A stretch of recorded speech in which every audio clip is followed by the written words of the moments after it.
Hello അസ്സലാമു അലൈക്കും, welcome back to my YouTube channel. ഇന്ന് തയ്യാറാക്കാൻ പോകുന്ന റെസിപ്പി ഒരു ഈവനിങ് സ്നാക്കാണ്. അപ്പോൾ ഇത് വളരെ എളുപ്പത്തിൽ തന്നെ തയ്യാറാക്കാവുന്നതാണ്. അപ്പോൾ ഇത് എങ്ങനെ തയ്യാറാക്കാൻ നോക്കാം.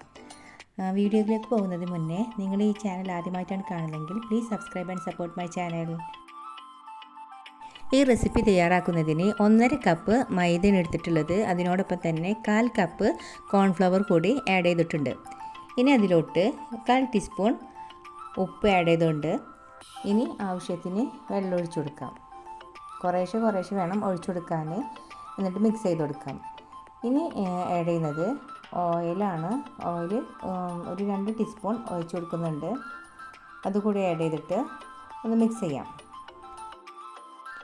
വെള്ളം ഒഴിച്ചു കൊടുക്കുമ്പോൾ കുറേശ്ശെ ഒഴിച്ചു കൊടുത്തിട്ടാണ് അത് മിക്സ് ചെയ്ത് കൊടുക്കേണ്ടത്, അല്ലെങ്കിൽ അത് കൂടിപ്പോവും. അപ്പോൾ കുറേശ്ശെ ഒഴിച്ചിട്ട് ഇതുപോലെ കുഴച്ചിട്ട് ആവശ്യത്തിന് മാത്രം വെള്ളം ഒഴിച്ചു കൊടുത്താൽ മതി. ഇനി ഇപ്പോൾ ഇത് നല്ല സോഫ്റ്റ് ആയിട്ടുള്ള ഡോവായി മാറിയിട്ടുണ്ട്. ഇനി ഇത് അല്പം നേരത്തിന് ഒന്ന് മൂടി വെക്കാം. ഇനി നമുക്കൊരു ഫില്ലിങ്സ് തയ്യാറാക്കണം. അതിന് വേണ്ടി 3 സവോള ഇതുപോലെ ചെറുതായി കട്ട് ചെയ്ത് കൊടുക്കാം. അതുപോലെ പച്ചമുളക്, ഇഞ്ചി, വെളുത്തുള്ളി എടുത്തിട്ടുണ്ട്. ആദ്യം തന്നെ ഒരു പാൻ അടുപ്പിലോട്ട് വെച്ച് ആവശ്യത്തിന് ഓയിൽ ഒഴിച്ച് കൊടുക്കാം. അതിലോട്ട് വെളുത്തുള്ളി ചെറുതായി കട്ട് ചെയ്തത് ആദ്യം വഴറ്റി കൊടുക്കാം. വെളുത്തുള്ളി ഇട്ടതിന് ശേഷം ഒരു 2 സെക്കൻഡ് ഇതുപോലെ ഒന്ന് വഴറ്റി കൊടുക്കണം. അതിന് ശേഷം ഇട്ട് കൊടുക്കുന്നത് ചെറുതായി അരിഞ്ഞു വെച്ചിട്ടുള്ള ഇഞ്ചിയാണ്. ഇഞ്ചിയും കൂടി ഇട്ട് കൊടുത്തതിന് ശേഷം വീണ്ടും വഴറ്റി കൊടുക്കാം. ഇഞ്ചിയുടെയും വെളുത്തുള്ളിയുടെയും ആ പച്ചമണമൊക്കെ മാറി ഒന്ന് മൂത്ത് വരണം. അപ്പോഴാണ് ഇനി സവോള കട്ട് ചെയ്തത് ഇട്ട് കൊടുക്കുന്നത്. ഇപ്പോൾ മുഴുവൻ സവോള കട്ട് ചെയ്തത് ഇട്ട് കൊടുത്തിട്ടുണ്ട്. ഇനി സവോള ഒന്ന് വാടി കിട്ടാൻ അല്പം ഉപ്പ് ചേർക്കുന്നുണ്ട്. ഇങ്ങനെ ഉപ്പ് ചേർക്കുകയാണെങ്കിൽ സവോള പെട്ടെന്ന് വാടി കിട്ടും. അതിനാണ് നമ്മൾ ആദ്യം തന്നെ ഉപ്പ് ചേർക്കുന്നത്. ഇനി ചേർക്കുന്നത് അല്പം കറിവേപ്പിലയാണ്. കറിവേപ്പിലയും കൂടി ആഡ് ചെയ്തതിന് ശേഷം ഒന്ന് വഴറ്റി കൊടുക്കാം. ഇനി ഇതിലോട്ട് പൊടികൾ ആഡ് ചെയ്യാണ്. ഇപ്പോൾ ആഡ് ചെയ്തത് മഞ്ഞൾപ്പൊടിയാണ്. 1/2 ടീസ്പൂൺ മഞ്ഞൾപ്പൊടി ആഡ് ചെയ്ത് കൊടുത്തിട്ടുണ്ട്. അതോടൊപ്പം തന്നെ 1/2 ടീസ്പൂൺ ഗരം മസാലപ്പൊടി ആഡ് ചെയ്യുന്നുണ്ട്. ഇനി ആഡ് ചെയ്യുന്നത് കുരുമുളക് പൊടിയാണ്. അത് ഓരോരുത്തരുടെ എരിവിനനുസരിച്ച് കുരുമുളക് പൊടി ആഡ് ചെയ്യാം. അതുകൂടെ ആഡ് ചെയ്തിട്ട് നല്ലതുപോലെ തന്നെ വഴറ്റി കൊടുക്കാം. പച്ചമണം, പൊടികളുടെ പച്ചമണമൊക്കെ മാറുന്നത് വരെ വഴറ്റി കൊടുക്കണം. ഇനി ആഡ് ചെയ്യുന്നത് ചിക്കനാണ്. ചിക്കന് മഞ്ഞൾപ്പൊടി ഉപ്പിട്ട് വേവിച്ച് ക്രഷ് ചെയ്ത് വെച്ചതാണ്. അതുകൂടി ആഡ് ചെയ്ത് കൊടുക്കാം. ഇനി ആഡ് ചെയ്യുന്നത് മല്ലിയിലയാണ്. മല്ലിയിലയും കൂടി ആഡ് ചെയ്തിട്ട് നമുക്ക് ഫ്ലെയിം ഓഫ് ചെയ്യാം. ഫില്ലിങ്സ് ഇവിടെ തയ്യാറായിട്ടുണ്ട്. നേരത്തെ മാറ്റി വെച്ചിരുന്ന ഡോ നമുക്ക് നോക്കാം. ഇപ്പോൾ നല്ല സോഫ്റ്റായി കിട്ടിയിട്ടുണ്ട്. അപ്പോൾ ഈ ഒരു പാകമാണ് വേണ്ടത്.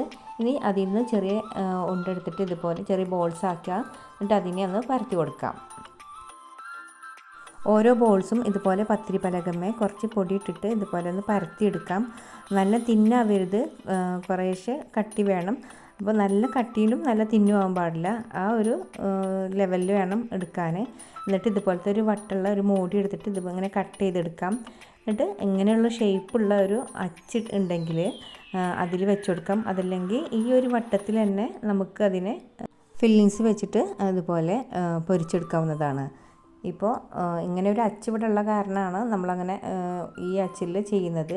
പല ഷേപ്പുള്ള അച്ചുകളുണ്ടാവും. ഇതിപ്പോൾ കുറച്ച് വലിയ അച്ചാണ്. ഇതിൽ ചെറിയ അച്ചുണ്ടാവും, സമൂസയുടെ അച്ചുണ്ടാവും. അപ്പോൾ ഏത് ഷേപ്പാണെങ്കിലും കുഴപ്പമില്ല. ഇനിയിപ്പോൾ ഇങ്ങനത്തെ അച്ചില്ലെങ്കിൽ ഇതുപോലത്തെ വട്ടമുള്ള ഒരു മൂടി ഉണ്ടെങ്കിൽ ആ മൂടിയിൽ തന്നെ നേരിട്ട് അച്ചിലേക്ക് വെക്കാതെ ആ വട്ടത്തിൽ തന്നെ നമുക്കതിനെ റൗണ്ട് ഷേപ്പിൽ ചെയ്തെടുക്കാവുന്നതാണ്.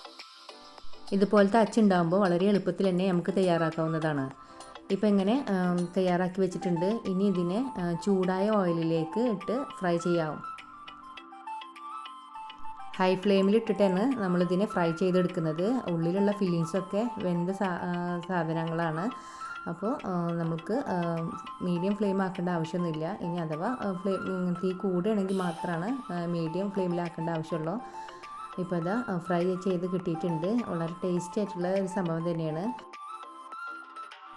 ഇതിൻ്റെ ഫില്ലിങ്സിൽ ചിക്കന് പകരം പൊട്ടാറ്റോ അല്ലെങ്കിൽ ബീഫ് ആഡ് ചെയ്തിട്ട് അങ്ങനെയും പൊരിച്ചെടുക്കാവുന്നതാണ്. അപ്പോൾ ഇന്നത്തെ റെസിപ്പി വളരെ എളുപ്പമുള്ള ഒരു സ്നാക്കാണ്. അപ്പോൾ എല്ലാവർക്കും ഇഷ്ടമാണെന്ന് വിചാരിക്കുന്നു. ഈ വീഡിയോ ഇഷ്ടമായിട്ടുണ്ടെങ്കിൽ ലൈക്കും കമൻറ്റും ചെയ്യുക. ഈ വീഡിയോ കാണുന്നത് സബ്സ്ക്രൈബ് ചെയ്യാണ്ടാണെങ്കിൽ please subscribe and support my channel. Thank you. അസ്സലാമു അലൈക്കും.